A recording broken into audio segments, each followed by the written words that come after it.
Dr. Ball, I would like to know, based on these emails that have come out, is there a way that we can draw a line between the UN or any governmental or any globalist bunch and these scientists that show that their funding was predicated on their findings and that the funding was through either the UN or someone controlled by and friendly to their globalist agenda? Dr. Ball, go ahead. Well, there really isn't a way of drawing a line, because one of the things that Strong did, and unfortunately my own government were deeply involved in this, was that the IPCC, and they kept talking about 2,500 scientists, the majority of them are bureaucrats appointed by their individual governments.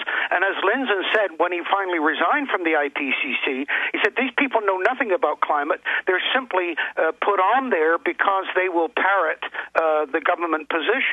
And so there's so much intertwining between these scientists and the UN that, as I said, the only way to really deal with it is to Nolan is to shut down the IPCC completely. Look, and all these guys are creatures of the UN. They pick the universities they want to use because they are giving them the data they want. Yeah, it's so intertwined that it's kind of like doing brain surgery, where the danger of cutting something bad. Say no, sorry, there's nothing I can do about this. We just got to let it run its course, and the course it's got to run is to scrap the IPCC. Yeah, I mean the UN is a group of criminals. They're constantly caught in child sex slave rings, money for oil scams. I mean, it's just a group of degenerate scum. More calls straight ahead.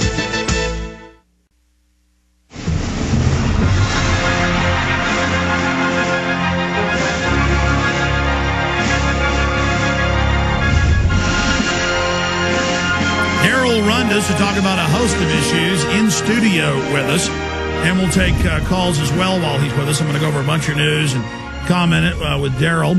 Coming up, a final segment with Dr. Tim Ball. Ladies and gentlemen, we can't just let these internal emails come and go. I mean, we have the code they use in the climatology models where, again, there's notes by the programmers. Here's how you make the fraud work. Here's how you make colder temperatures look higher. Here's how we do it. I mean, that's all. And there's thousands of pages. More and more is being analyzed now. It's getting worse by the minute. And imagine if other people inside institutions start leaking stuff. I mean, this could really bring them down, couldn't it, Doctor? Oh, absolutely. And of course, as I said, this core at the CRU, and that's why I think it was hacked, or at least I think that it's a whistleblower, because I think somebody inside, and there are some comments in some of the emails saying, should we really be doing this? Isn't this going a bit too far? So clearly there were some people in there with a little bit of conscience, and I suspect that one of them saw Copenhagen looting and these things being completely globally institutionalized, and said, no, I've got to get this stuff out there. So yeah, because I've talked to a lot of environmentalists. They go, okay, carbon dioxide isn't bad, but we've got to do this to develop new technologies. We've got to lie. And I think a lot of them are going, man, global government run by Ken Lay, who set this up. What? I mean, yeah, he's the reason that partially the reason, the main reason actually, you could argue that California is in such trouble, because he talked them into all their energy policies, and so that's a great part of the difficulty. Let's take another call. Don in Ohio, you're on the air with Dr. Tim Ball. Go ahead. Is there a possible correlation between the timeline of J. Rockefeller stating the Internet should never have existed and when the BBC first got the information that the climate info was hacked and they refused to talk about it? That did happen around the same time.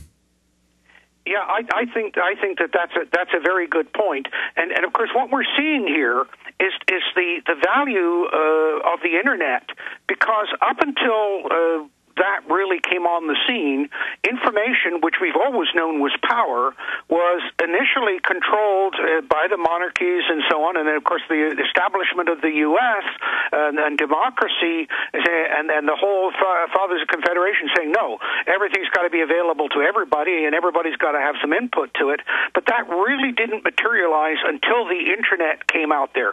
And it's really the true democratization of information. Yes. And so Rockefeller realized that and realized how important it was to control it. I agree. And they're now announcing they plan to incrementally shut it down. Anything else, Don? We know exactly what day it was released to the BBC, and they refused it? About 6 weeks ago. September the 12th, I believe, was the date. When? Yeah, I stand to be corrected on that, but I believe that was date. You could check on Climate Depot, DEPOT, Climate Depot with Mark Morano. He's got the date on there on that story. They say 5 weeks ago, so that's about 6 weeks ago now. Yeah. Rumors of this were floating around Tuesday, Wednesday, Thursday. Then it was confirmed Friday. Because I remember seeing blurbs, this stuff's been hacked. We were like, is this real? And then I just want to salute the people that got this out, whether they're hackers or leakers. Gregory in Indiana, you got about 30 seconds. Go ahead. Thanks, Alice. Thanks, Alice, for taking my call. I just got a question for Dr. Ball.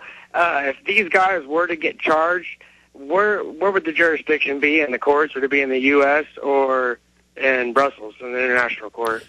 Well, we don't want the UN doing it. It'd be local law. It occurred in the UK, and but some of the people involved are outside of the UK. Michael Mann, for example, is at Penn State, and somebody said it should be State Penn, but he's at in the U.S.